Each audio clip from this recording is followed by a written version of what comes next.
Unfortunately, I suspect I will not be making many friends with this video. But as a financial advisor, these are honestly 5 things that I found that as people are approaching retirement, it probably makes sense to think about selling.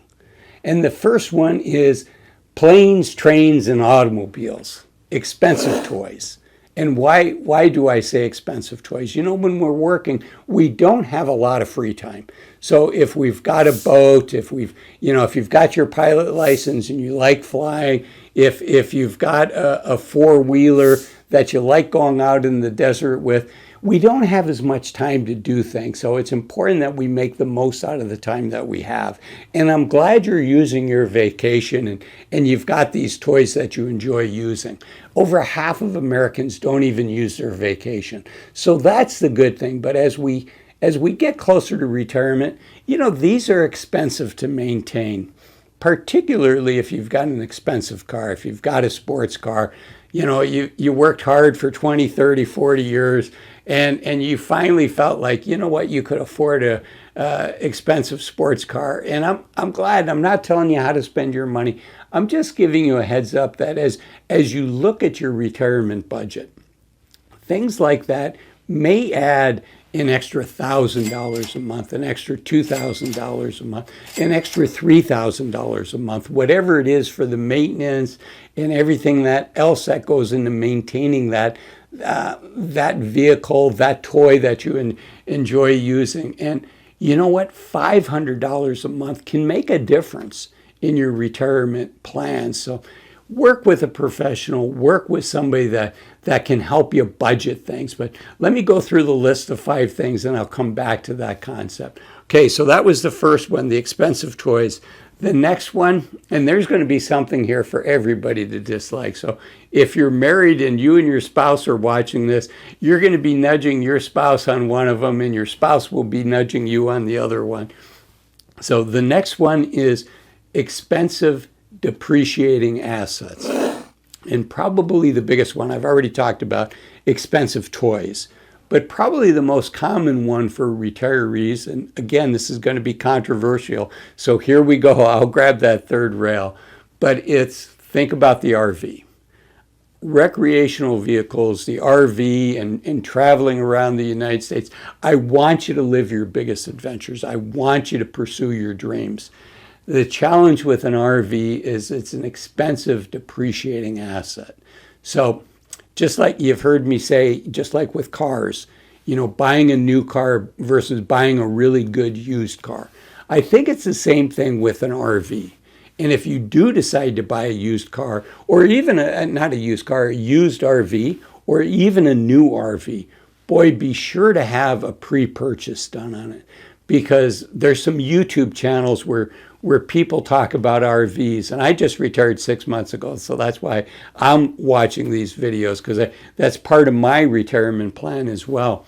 But where I've come out on this, and also putting my financial advisor hat back on, where I've come out on this is, boy, if you can buy a good, solid, used RV that doesn't have a lot of miles on it, there's all kinds of stories on YouTube about people taking off in an RV for their big trip, brand new, leaving the factory and breaking down 500 miles or 1,000 miles down the road. And according to these channels, it's not like you can just say, hey, this was a bad RV. I didn't even get 1,000 miles. I want my money back, or I want a different one. Apparently, it's quite hard to do that. And the warranties are complicated because they're conversions. So maybe it's a problem with the engine, or the problem with the frame and the converter built onto it. Anyways, it gets complicated. So in many ways, a used RV that doesn't have a lot of miles, that's been well maintained, that you can get a really solid pre-purchase on, might even be a better buy for you than a new one. But just be careful. I think where I've landed is, boy, these things are expensive to rent. But my wife and I, we're going to rent an RV first. We're going to try it for a week or two. And it kills me to spend that kind of money on renting them. It's a heck of a lot cheaper to stay in a nice hotel than in an RV. But like a lot of people, when we retire, we just want that experience. But for the sake of this video, the 5 things to think about selling if you have an expensive depreciating asset, if you're retired, you've done the RV thing, and it's just parked somewhere and you're not using it, think about selling it, because that can be an expensive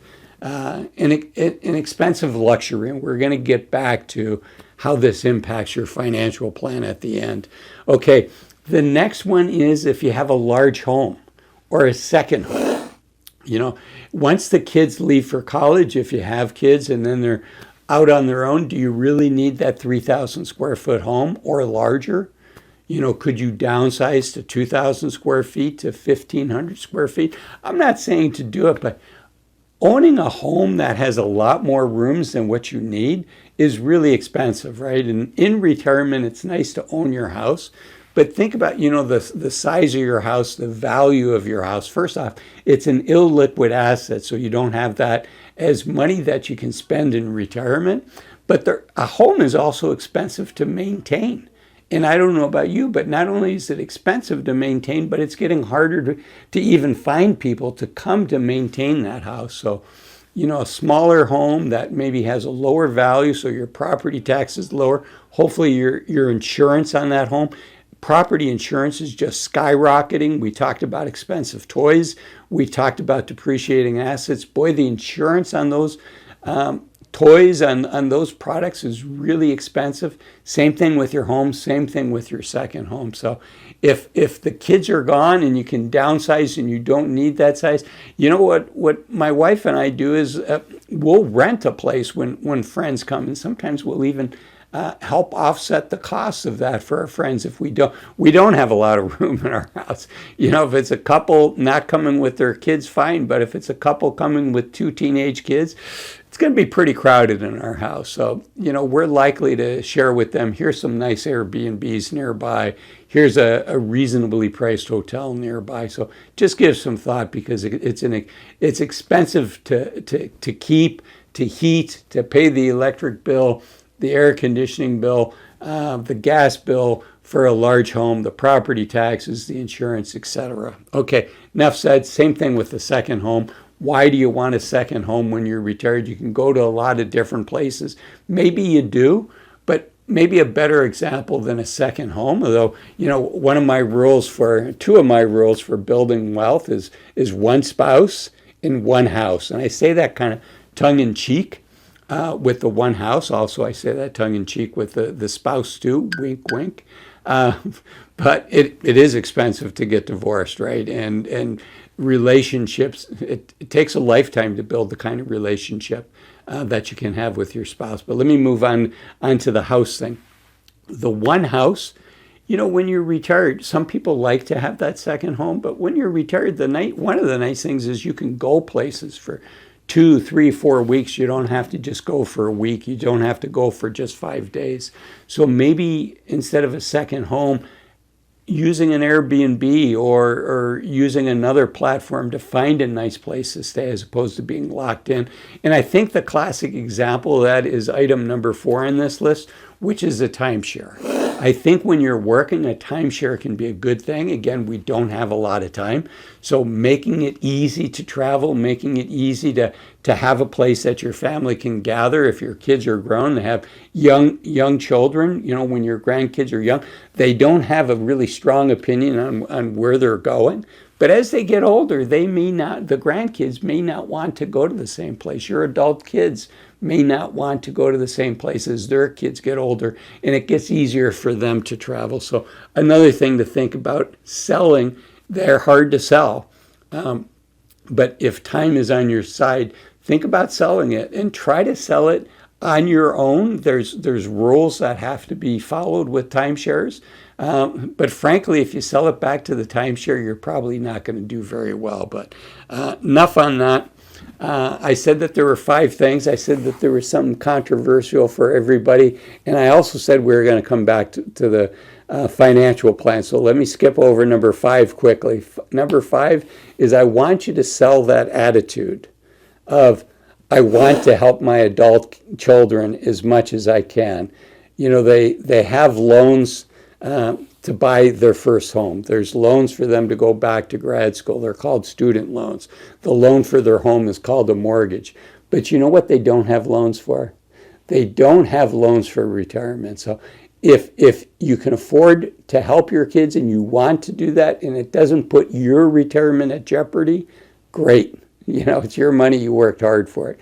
But if you're going to put your retirement funds at jeopardy, or you're going to have to postpone your retirement, unfortunately, if you're 60 years old, you likely have less than 1,000 weeks of healthy active time. I want to see you take full advantage of the youth of your senior years. So don't put that at risk, either retiring early or retirement security, to help out your kids that probably can help themselves in most cases. Okay, as far as your financial plan, why do I mention these things as a financial advisor? Unfortunately, if you go to a financial advisor and you say, I want to spend $8,000 a month, a little more than that, I want to spend $100,000 a year. If you end up spending $1,000 more a month than that, that can change things on your financial plan. And I've seen where $500 a month can change things. So these unexpected expenses that are associated with these things, the extra $500, the extra $1,000 in fees or maintenance, those can make a difference. So I want you to enjoy retirement as much as possible. And I also want you to have the confidence and the security that comes from knowing that you're going to be okay. You have enough money to retire. So that's why I mentioned that. I mentioned earlier about when you retire and not giving up a couple years of retirement to help the kids. That's why I made this video up here. Why waiting to 65 to retire might be a big mistake. If you haven't seen it, I urge you to watch it. Thanks for watching this one. I'll see you in the next one.